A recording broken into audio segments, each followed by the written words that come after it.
कहा जो अपने कमाता है और अपने खाता है वो प्रकृति है।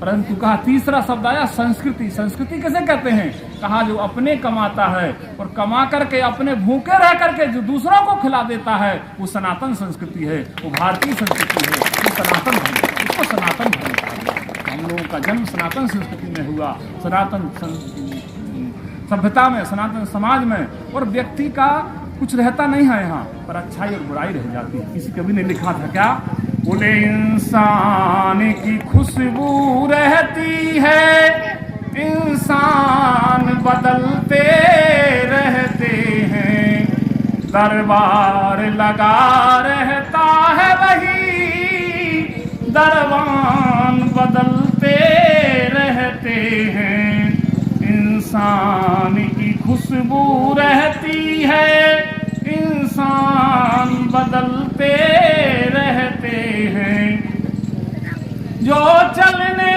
वाले माझी हैं तूफान से टक्कर लेते हैं, तूफानों का उन्हें क्या डर है, तूफान बदलते रहते हैं, इंसान की खुशबू रहती है, इंसान बदलते रहते हैं।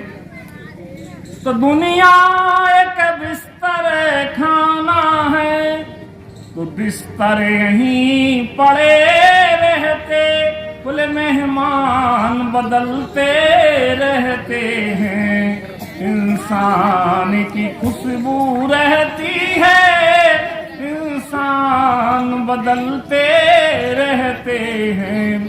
दुनिया 2 दिन का मेला है, कुछ ले चलिए कुछ दे चलिए, 2 दिन की हुकूमत रहती है, सुल्तान बदलते रहते हैं, इंसान की खुशबू रहती है, इंसान बदलते रहते हैं।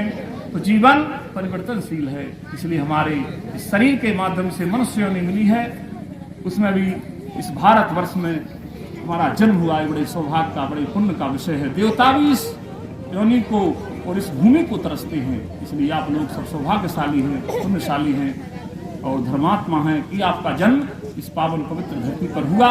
इसलिए हम लोग ऐसे कर्म कर चलें ताकि समाज उन कर्मों का, उन्हें आचरण का, उस चरित्र का अनुसरण कर सके।